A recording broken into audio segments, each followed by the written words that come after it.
The following story is based on an account from a good friend of mine, Brian, and his father, Joe. It happened back in 2004 when they still lived in Spain. The God of the Mountain. The winding road cut through a mountain in Cáceres like a scar, lit only by the yellowish beam of the old pickup's headlights. Brian gazed out the window, watching the dancing shadows of trees against the night sky. The silence between him and his dad, Joe, was comfortable, broken only by the constant rumble of the engine. It was the early 90s, and these nighttime drives were an unspoken tradition between father and son. Joe was a sturdy man, weathered by time and the roads he traveled. That night, they were hauling a load of clothes to relatives in a distant village, something Joe did regularly to help less fortunate family members. Brian cherished these breaks from routine. It was a chance to be close to his dad and hear his stories, even if Joe wasn't much of a talker. As they climbed the mountain, a lone figure appeared on the shoulder. A car was stopped with its hood open, a clear sign of trouble. "That's Tristan," Joe said, recognizing his old friend. Tristan waved a flashlight, relieved to see the pickup approaching. "Man, am I lucky you guys showed up," Tristan said with a tired smile. "The engine overheated, and I need a part I can't find around here." Without hesitation, Joe offered help. "We'll take you to get what you need," he said, patting his friend on the shoulder. Brian knew what this meant, a significant delay in their trip. But he didn't complain. He understood how much his dad valued friendships. The next few hours were spent hopping from village to village, searching for the necessary part. Closed workshops, missing mechanics, and a growing sense of urgency. By the time they finally got what they needed, the night had swallowed the last traces of daylight. "Maybe you guys should stay over tonight," Tristan suggested, concerned. "These roads aren't safe at night." But Joe was determined. "We still have time to get there. Besides, I promised to deliver these clothes today." After saying goodbye to Tristan, father and son hit the road again. The road now seemed different, wrapped in dense darkness.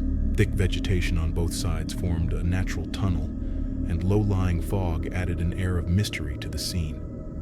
Brian shivered.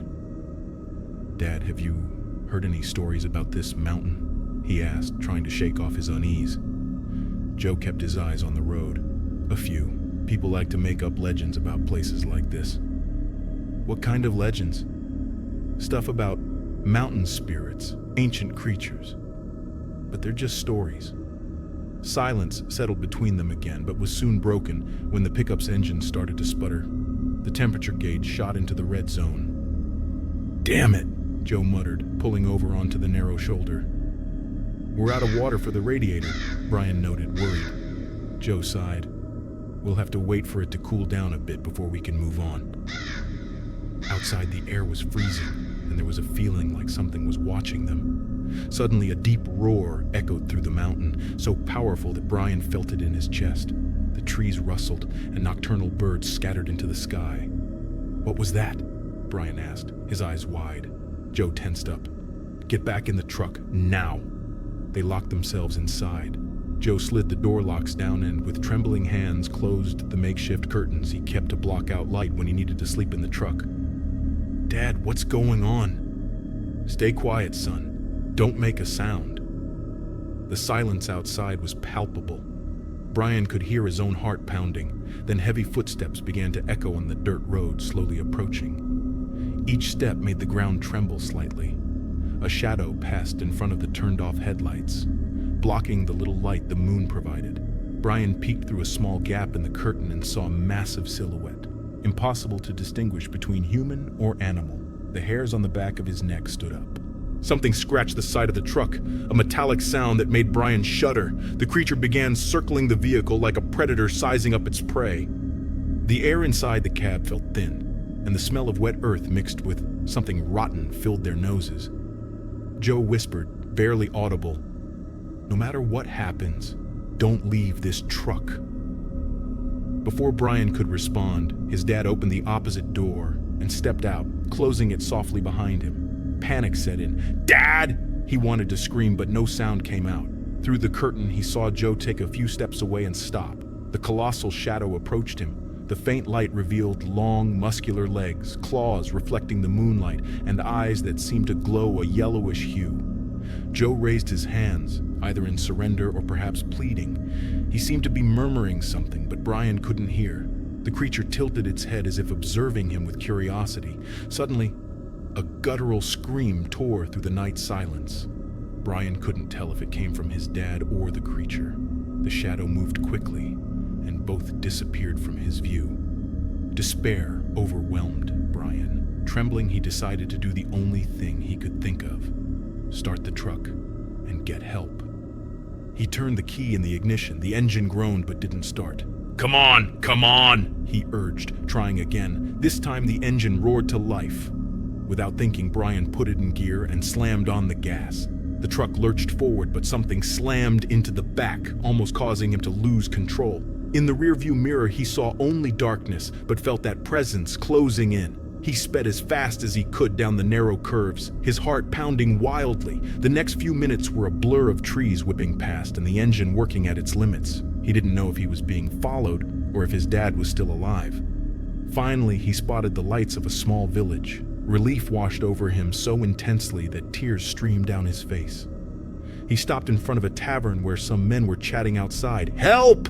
he shouted, jumping out of the truck. "My dad, he's in danger." The men rushed over, confused. "Calm down, kid. What happened?" "Something took him. A creature on the mountain!" They exchanged glances. One of the men, an old-timer with a weathered face, placed a hand on Brian's shoulder. "You saw the god of the mountain." "I don't know what it was. Please, we have to find him." Without hesitation, some of them grabbed flashlights and weapons, preparing to head up the mountain. The old man shook his head, though. "It's no use. If the god of the mountain took him, there's nothing we can do." Brian couldn't accept that. "But we have to try." "Son," the old man said with sadness in his eyes, "there are things in this world beyond our understanding. Your dad might have been chosen." "Chosen for what?" Brian asked, anger mixing with despair. "To appease the mountain's wrath, to keep the balance." The men went searching for Joe, but returned at dawn empty-handed. No sign of him, no clues, nothing. The truck, however, bore deep claw marks and a dark substance no one could identify. Brian was taken back to the city, where family members tried to comfort him, but he never got over that night. Local authorities recorded Joe's disappearance as an accident, maybe a fall into some ravine, but Brian knew that wasn't it. Years later, now an adult, he returned to that mountain hoping for answers. He talked to locals, researched old legends, but all he found were fragmented stories about an entity that protected the mountain and demanded sacrifices.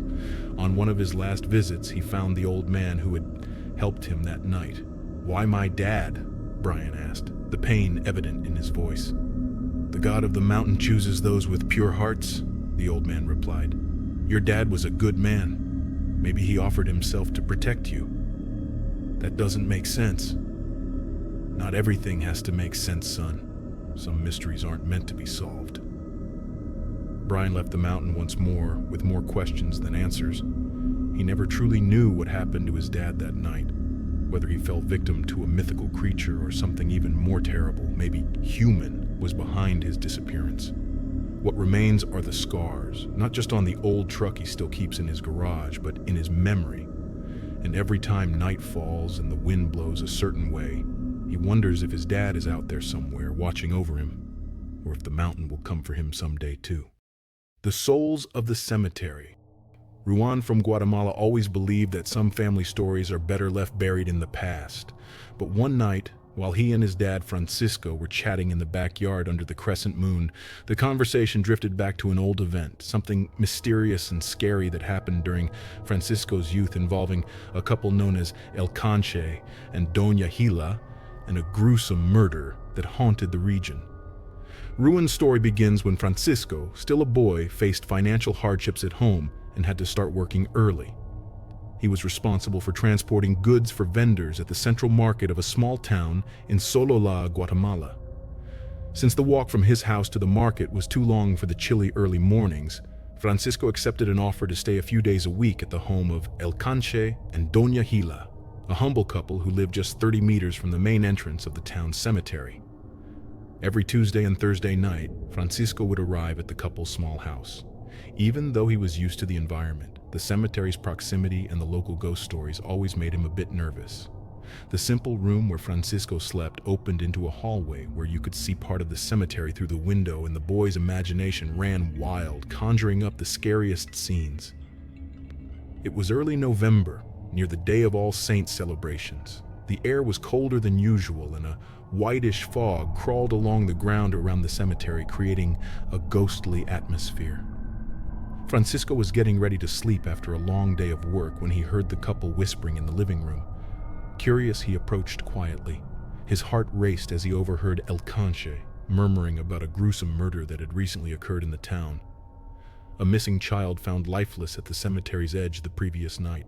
The descriptions were hard to bear without tears. The cruelty of the murder left everyone in town scared and confused. Who could do something so horrible? Francisco lay down, disturbed by the fragments of conversation he'd heard. He wondered if the souls of the dead really wandered around there, as many in the village believed, especially after a terrible death.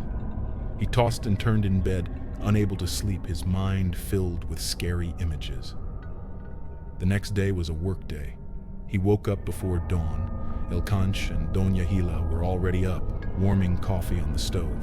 For Francisco, feeling warm and cared for by that kind couple made everything a bit better, but nothing could prepare him for what he was about to experience in the pitch-black darkness of 4 a.m. They got ready to leave, as usual. Doña Gila handed Francisco a mug of hot coffee, which he drank quickly to fend off the cold. El Canche grabbed his flashlight and headed to the front door, signaling Francisco to follow. The boy adjusted the blanket around his shoulders, took a deep breath, and stepped outside. The air felt biting cold. The fog rose around their feet, making it hard to see more than a few meters ahead, but knowing the path well, they headed toward the market. As they passed in front of the cemetery gate, their peaceful routine was interrupted. Something appeared ahead of them that, at first glance, looked like a silent procession, but it wasn't a normal procession. The figures were dressed in white, with veils covering their heads, seeming to float above the ground while emitting a strange murmuring in unison. El Canche stopped abruptly, and Francisco, confused, did the same. The intensity of the silence was overwhelming, and Francisco's heart pounded as he tried to comprehend what he was seeing. El Canche made the sign of the cross, something he always did out of respect for the dead, but this time his hands trembled so much he could barely complete the gesture. Francisco remembered every detail. His legs suddenly felt heavy, almost as if they were rooted to the ground. When he tried to move, he found he couldn't. The air around them seemed to get colder, almost freezing. Francisco's fingers went numb, and he could see his breath in the night air. The figures, now more visible, moved slowly toward the cemetery. There was something deeply wrong with them. Their movements didn't seem natural. Each step was slow and synchronized, and their moaning rose and fell, punctuated by sad sighs, echoing through the air in a sinister harmony. Amid the murmurs, Francisco swore he heard his own name. Fear gripped his body. Every part of him was paralyzed, frozen. Suddenly, one of the veils lifted into the air as if blown by a non-existent breeze, revealing a decayed, eyeless face with an expression of infinite despair. A foul odor hit Francisco hard, making him feel nauseous. His heart pounded so fiercely he thought he might faint. Cold tears ran down his face, freezing almost instantly in the terrible cold. He wanted to scream, but his voice was stuck in his throat. The fear was so tangible it seemed to have a life of its own. Beside him, El Canche struggled to raise his hands toward his face to make the sign of the cross again. He seemed to realize they were facing something supernatural and terribly wrong, something connected to the restless souls believed to wander the cemetery. With tremendous effort, El Canche finally completed the sign of the cross, his hand shaking uncontrollably. When he finished the gesture, the figures froze, slowly turning their bodies toward Francisco and El Canche. Their moaning stopped abruptly, and time seemed to stand still. The deafening silence filled the air. El Canche managed to let out a faint groan and somehow mustered the strength to grab Francisco's arm, pulling him toward the market and leaving that disturbing vision behind. Their hurried footsteps echoed in the empty streets, and their desperate run only ended when they reached the town center, where some wooden stalls were already setting up for the day's work. Once they finally felt safe, Francisco collapsed onto a wooden chair next to a coffee stand. His teeth chattered violently. He couldn't stop trembling. The hot coffee offered to him barely helped to ward off the glacial cold that still seemed to envelop his body. El Cancha's hands were as cold as ice, and Doña Gila's eyes were wide with fear. Even she, so kind and accustomed to local legends and myths, was terrified. Francisco spent the rest of the day in a state of shock. When he returned to his own family, he refused to tell them what had happened. Only years later, as an adult and married, did he share with Ruin what he had witnessed that early morning. Ruin's father also mentioned the gruesome murder and how that event seemed to coincide with the appearance of the souls in the cemetery.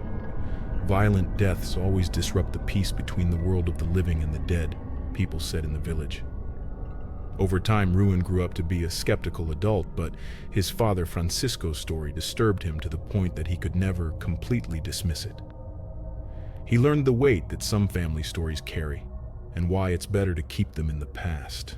However, Ruin couldn't help but wonder if the suffering souls his father saw that night were somehow connected to the child's murder, unsettled by the evil that had occurred in that place. Cries in the night. The warm night breeze in Limon, Costa Rica carried the scent of the sea mixed with the smell of damp foliage. Karen would never forget the expression on her cousin Rui's face when he recounted the story he experienced in that coastal region. She still remembers every detail told between silences and apprehensive glances, the way his voice trembled as he described what happened on that fateful night.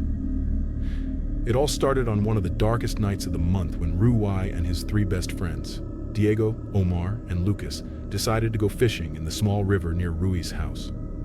They did this almost every week. It was a quiet and relaxing ritual, away from the hustle and bustle of daily life, under the calm of the night. The full moon illuminated their path that particular evening, casting long shadows over the ground covered with fallen leaves.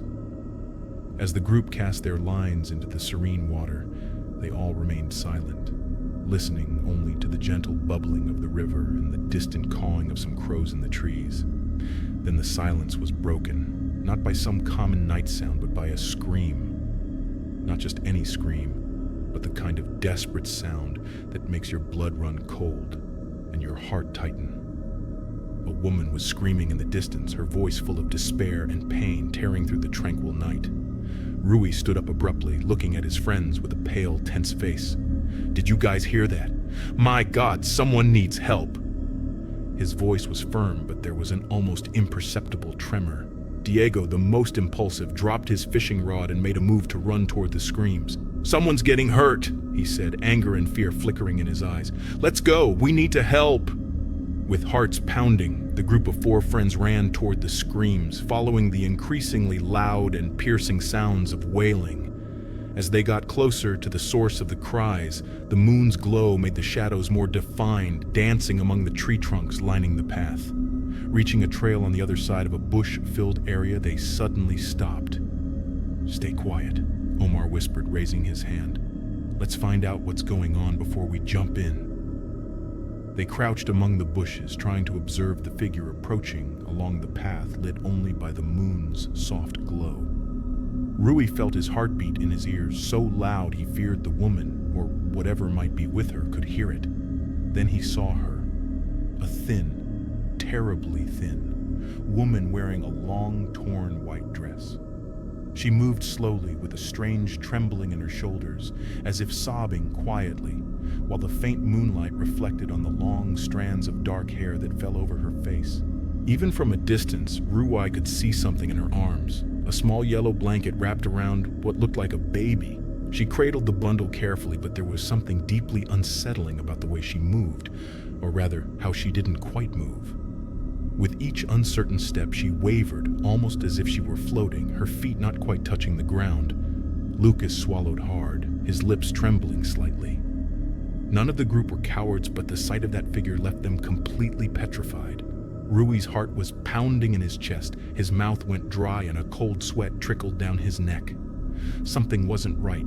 Part of his mind screamed at him to look at her feet, but he was paralyzed, his eyes fixed on the woman. She got closer, and the screams diminished into muffled whispers, as if her crying were stuck in her throat.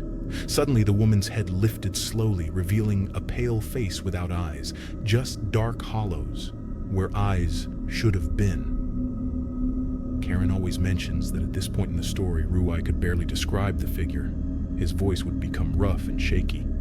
The moonlight revealed something even more chilling. The woman wasn't walking, but was slightly floating above the ground. As she passed in front of the friends, they could clearly see her feet didn't touch the ground.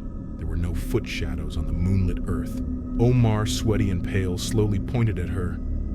He was speechless, his lips moving but no sound coming out except a low gasp of fear.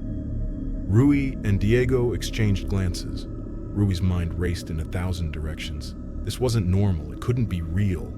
Was it a bad joke, an illusion? What was happening? The woman stopped in the middle of the path, right in front of them, her body trembling with a horrible sobbing. Then, without warning, she let out a high-pitched, echoing wail. The sound cut through Rui's soul like a cold blade, filling his ears and echoing in his head. The friends covered their ears, recoiling instinctively. At that moment, the yellow blanket slipped from her arms, falling slowly to the ground. There was no baby inside, just a cold, wet stone stained with something dark. The horrifying discovery almost made Rui's heart stop. He gasped, and for the first time in his life, he felt completely helpless and terrified. The woman turned her face toward them, her mouth now open in a silent scream, yet still so terrifying. Her clothes, stained with mud, and what looked like blood reflected under the pale moonlight. Diego took a step back, stepping on a branch that snapped with a dry crack. It was as if a spell had been broken at that instant. The woman snapped her head in the direction of the sound. Her wails then resumed louder than ever, and before they could react, she began to float toward them. The despair and agony in her cry were so intense that the group felt a wave of freezing panic flood their bodies. Rui doesn't remember much of what happened next, only his friends screaming, his weak legs stumbling over roots, and the sensation of cold air as he ran toward the car. They ran as if their lives depended on it, because maybe they did. As they crossed the road, Rui glanced back for an instant. He saw that thin silhouette standing in the middle of the path, arms outstretched, mouth open in a silent wail. In the blink of an eye, she vanished, leaving behind only the echo of screams in their minds and the yellow sheet on the moonlit ground. The drive back home felt endless. Rui and his friends drove in complete silence, unable to believe what they'd witnessed. Rui's mind replayed every detail, every frozen second of terror. He saw the woman's pale face, the dark eyes, her floating body. Her scream still pulsed inside his head, making his hands tremble as he gripped the steering wheel. After that night, Rui never went fishing at that river in the early hours again. He stayed awake many nights, haunted by the wails that still echoed in his mind. To this day, Karen says her cousin couldn't give a logical explanation for what they saw.